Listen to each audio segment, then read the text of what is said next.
हिंदी, हिंदुस्तान ही क्यों? हिंदू शब्द की उत्पत्ति कैसे हुई और किन लोगों को हिंदू कहा जाता है? हिंदू शब्द का अर्थ क्या होता है? पूरी बारीकी से इस वीडियो में बताएंगे। पूरी जानकारी के लिए वीडियो में अंत तक जरूर बने रहिएगा। तो चलिए वीडियो को शुरू करते हैं।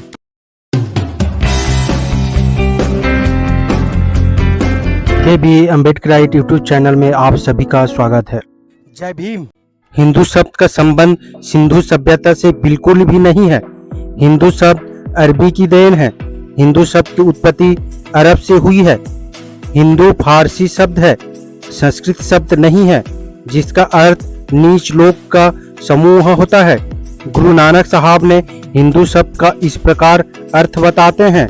हिंदू मूल्य भूले अखुटी जाई, नारद कहे आसे पूज कराई, अंधे गूंगे अंध अंधार, पाथर ल पूजे अंध अंधार, ओए जा अब डूब तुम कहा तारणहार।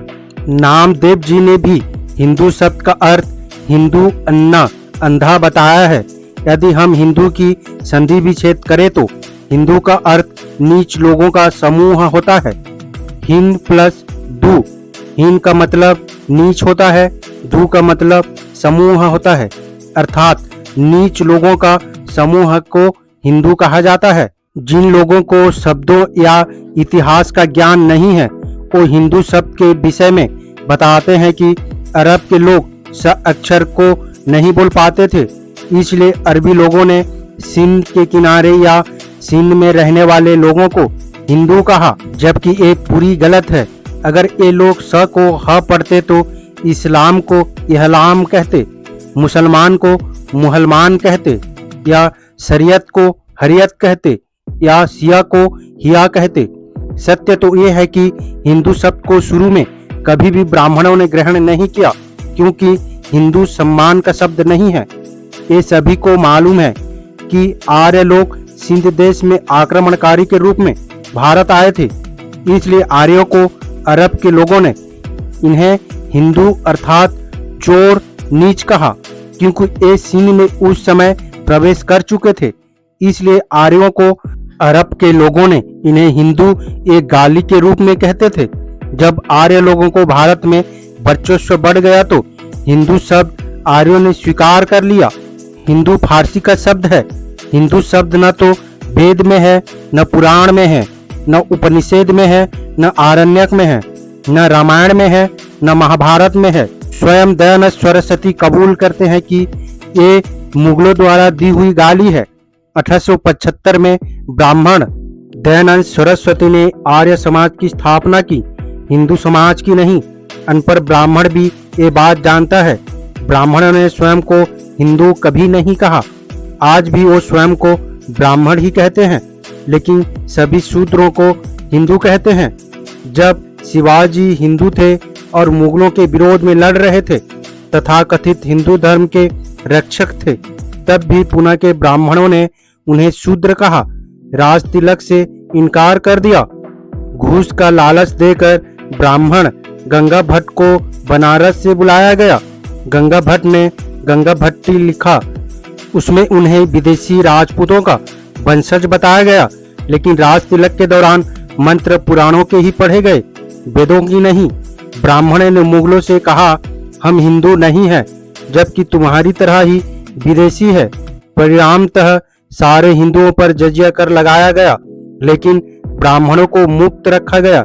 1920 में ब्रिटेन में वयस्क मताधिकार की चर्चा शुरू हुई। ब्रिटेन में भी दलील दी गई कि वयस्क मताधिकार सिर्फ जमींदारों या करदाताओं को दिया जाए, लेकिन लोकतंत्र की जीत हुई। वयस्क मताधिकार सभी को दिया गया। देर सबेर ब्रिटिश भारत में भी होना था। बाल गंगाधर तिलक ने इसका कड़ा विरोध किया। कहा, तेली तंबोली माली कुरुबटों को संसद में जाकर क्या हल चलाना है। ब्राह्मणों ने सोचा, यदि भारत में वयस्क मताधिकार लागू हुआ तो अल्पसंख्यक ब्राह्मण मक्खी की तरह फेंक दिए जाएंगे। अल्पसंख्यक ब्राह्मण कभी भी बहुसंख्यक नहीं बन सकेंगे। सत्ता बहुसंख्यकों के हाथ में चली जाएगी। तब सभी ब्राह्मण मिलकर 1922 में हिंदू महासभा का गठन किया। जो ब्राह्मण स्वयं को हिंदू मानने से, हिंदू कहने से तैयार नहीं थे, वो वयस्क मताधिकार से विवश हुए और हिंदू शब्द को पूरी तरह से अपना लिया और भारत में सभी लोगों को हिंदू घोषित कर दिया गया। के बावजूद वो वैदिक ब्राह्मण ही कहलाए। परिणाम सामने है। भारत में प्रत्येक सत्ता के केंद्र पर एमएलए में ब्राह्मण, एमपी में ब्राह्मण, मंत्री में ब्राह्मण, सुप्रीम कोर्ट में ब्राह्मणों का कब्जा है, ब्यूरोक्रेसी में ब्राह्मणों का कब्जा, मीडिया में ब्राह्मणों का कब्जा, पुलिस में ब्राह्मणों का कब्जा, मिलिट्री, शिक्षा, सभी जगहों पर ब्राह्मणों का कब्जा है। एक विदेशी गया तो दूसरा विदेशी सत्ता में आ गया। हम अंग्रेज के पहले ब्राह्मणों के गुलाम थे, अंग्रेज के जाने के बाद हम अभी ब्राह्मणों के गुलाम हैं। यही वो हिंदू शब्द है जो ना तो वेद में है, न पुराण में है, न उपनिषद में है, न आरण्यक में है, न रामायण में है, न महाभारत में है। फिर भी ब्राह्मण सभी दलित, पिछड़े, आदि पिछड़े या आदिवासी या अल्पसंख्यक धर्म के लोगों को हिंदू कहता है। हिंदू शब्द का प्रयोग सर्वप्रथम फारसी लोगों ने भारत के लोगों के लिए किया। इसी से प्रेरित होकर 1500 ईस्वी में मुगलों ने जब भारत पर अपना आधिपत्य कर लिया तो भारत के सभी लोग को हिंदू शब्द से पुकारा। हिंदू शब्द का अर्थ है हारा हुआ इंसान, हारा हुआ राजा। 1500 ईस्वी में राजपूतों या अन्य राजाओं को सभी मोर्चों पर हराया, तभी एक घिनौना नाम मुगलों से एक गाली के रूप में मिला। उसे हिंदू शब्द फारसी पुलिस, हेल्डाम और नक्श ए रुस्तम के स्तंभों में फारसी सम्राट हेरियास 22 से 486 ईसा पूर्व द्वारा उत्कीर्ण शिलालेखों में मिलता है। उसके पुत्र जेरेक्स 486 से 465 ने भी इस शब्द का उपयोग इस शिलालेखों में किया है जिसे उसने लगवाया था। हिंदू शब्द का प्रयोग दक्षिण गुंबद के शिलालेखों और सुमा के राजमहल के शिलालेखों में भी मिलता है। इसलिए हिंदू शब्द विदेशी शब्द है, विदेशी भाषा का शब्द है।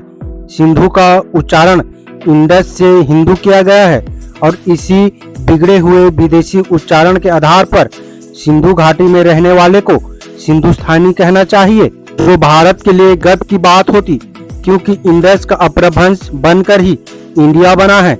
इंडिया को भारत भी कहते हैं।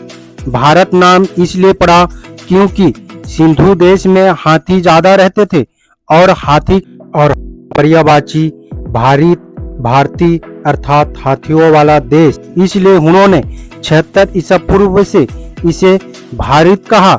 इसके बाद भारत से भारत पड़ा, लेकिन सिंधु का नाम साजिश के तहत, ब्राह्मणीकरण के तहत हिंदू कर दिया गया। यहाँ बोली जाने वाली हिंदी शब्द भी हिंदुस्तान से प्रेरित होकर जन्मी है। भारत में मुसलमान, सिख, बौद्ध, फारसी, जैन, ईसाई आदि धर्म के लोग भी हिंदी बोलते हैं, जबकि भारत में भोजपुरी, मैथिली, मगध, अवधी, ब्रज या क्षेत्रीय भाषाएं भी बोली जाती है। इन भाषाओं को हिंदी के बराबर का दर्जा नहीं मिला है। भारत में हिंदी या संस्कृत से पहले पाली भाषा बोली जाती थी, इसलिए भारत की प्राचीन भाषा पाली है। पाली का अर्थ पंक्ति है, जबकि ब्राह्मणों की मूल भाषा छांदस थी। छांदस या पाली भाषा को संस्कारित करके ही संस्कृत भाषा का जन्म हुआ। संस्कृत भाषा ब्राह्मणों की मुख्य भाषा बनी। संस्कृत भाषा का उदय गुप्त काल 400 ईस्वी में हुआ, इसलिए पाली भाषा को खत्म करने के उद्देश्य से संस्कृत भाषा को विशेष महत्व दिया गया है। इसी संयुक्त लिपि का इस्तेमाल संस्कारित करके इस लिपि को ब्राह्मणों ने देवनागरी लिपि का नाम दिया, और जब भारत को हिंदुस्तान का नाम मिला तो भारत में खिचड़ी भाषा का आविष्कार भी हुआ, जिसे हिंदुस्तान के नाम से प्रभावित होकर हिंदी रख दिया गया। जबकि हिंदी भाषा सभी भाषाओं से मिलकर बनी है, फिर इस भाषा का नाम ही हिंदी क्यों रखा गया? हिंदी शब्द से हिंदू की बू आती है। जब हिंदुस्तान की भाषा है, भारत की नहीं, यदि भारत की भाषा भारत की नहीं, यदि भारत की कोई राष्ट्रभाषा होती तो वो भारतीय भाषा होती। इसलिए हिंदी शब्द की जगह भारतीय भाषा का नाम दिया जाना चाहिए, जो भारत की सभी भाषाओं से मिलकर बनी है। भारतीय भाषा जिसे हम बोलते हैं, लिखते हैं, सारे भारत की भाषा है। भारतीय भाषा शब्द को राष्ट्रीय स्तर पर मान्यता मिलनी चाहिए, क्योंकि ये सभी धर्मों के लोगों की भाषा है, जिसे हिंदू, मुस्लिम, सिख, ईसाई, जैन, बौद्ध आदि सभी बोलते हैं। उम्मीद करता हूँ वीडियो को समझ गए होंगे। अगर समझ गए हैं तो अपने परिवारजनों को, दोस्तों को, ST, SC, OBC को, मूल निवासियों को शेयर जरूर करें, ताकि उन्हें भी पता चल सके, जानकारी हो सके कि हिंदू शब्द की उत्पत्ति कैसे हुई और हिंदी शब्द की भाषा किस प्रकार भारत में लाया गया था। मेरा आप सभी बहुजन समाज, मूल निवासी अम्बेडकरवादियों से अपील है, हम अपने समाज को जागरूक करने के लिए बहुत मेहनत करते हैं और अम्बेडकर विचारधारा वाले वीडियो को लाते रहते हैं। आपकी एक सब्सक्राइब हमारे हौसले को बुलंद कर हमें दोगुनी हौसला प्रदान करता है, मजबूत करता है। इसलिए आप सभी से गुजारिश है कि हमारे चैनल को सब्सक्राइब करके हमें सपोर्ट जरूर करें, ताकि हम अगले नए वीडियो डालें तो आप तक नोटिफिकेशन जा सके और कुछ महत्वपूर्ण जानकारी मिल सके। धन्यवाद। जय भीम, जय संविधान, जय मूल निवासी।